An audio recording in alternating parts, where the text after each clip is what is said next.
প্রকাশ্যে এবং গোপনে সর্বাবস্থায় আল্লাহ রাব্বুল আলামিনকে ভয় করে আল্লাহকে হাজির নাজির জেনে তাদের সমুদয় দায়িত্ব জনগণের প্রতি অর্পিত দায়িত্ব পালন করবে। হযরত উমর রাদিয়াল্লাহু আনহু বলেছিলেন, ফুরাতের কূলে একটা কুকুরও যদি না খেয়ে মারা যায়, আমি উমরকে হাসরের ময়দানে আল্লাহর দরবারে জবাবদিহি করতে হবে।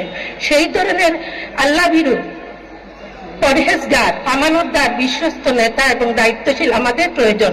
মহান আল্লাহ রাব্বুল আলামিন বলেন, নেতা এবং নাগরিক সবাইকে হতে হবে সৎ, যোগ্য, আল্লাহ ভীরু এবং আমানতদার, সৎ চরিত্রবান। মহান আল্লাহ বলেছেন, জনগণের লোকেরা যদি আল্লাহর উপরে ঈমান আনে এবং আল্লাহকে ভয় করে চলার নীতি অবলম্বন করে, তাহলে আল্লাহ রাব্বুল আলামিন আসমান এবং জমিনের সমুদয় রহমত বরকতের দরজা তাদের জন্য খুলে দিবেন।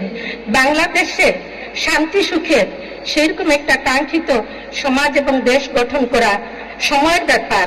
ইনশাআল্লাহ যদি আমরা সবাই ঐক্যবদ্ধ হই, আমরা সবাই যদি চেষ্টা করি, আগামী 12 তারিখে আমরা সবাই ভোট কেন্দ্রে যাব, নিজেদের বিবেকের রায় আমরা প্রদান করব এবং সৎ, যোগ্য, ইমানদার, আমানতদার প্রার্থী এবং নেতাকে আমরা বাছাই করে নেব, যাদের হাতে দেশ এবং জাতি নিরাপদ থাকবে। আমরা জানি ঢাকা 15 আসনের প্রার্থী জনাব ডাক্তার শফিকুর রহমান সাহেব এবং আমরা যারা এখানে উপস্থিত আছি, আমরা এই আসনের আমরা সবাই ভোটার। আমরা ভোটও দেব, দোয়াও করব এবং সার্বিকভাবে সহযোগিতা করব, যার যার ভূমিকা এবং দায়িত্ব পালন করব দেশের জন্য, জাতির জন্য, উম্মার জন্য। মহান রাব্বুল আলামিন আমাদের সবাইকে আমাদের প্রত্যাশিত কাঙ্ক্ষিত দায়িত্ব পালন করার তৌফিক দান করুন। সবাইকে আল্লাহ সুস্থ রাখুন, আমাদের পরিবার পরিজন সবাইকে আল্লাহ হেফাজত করুন।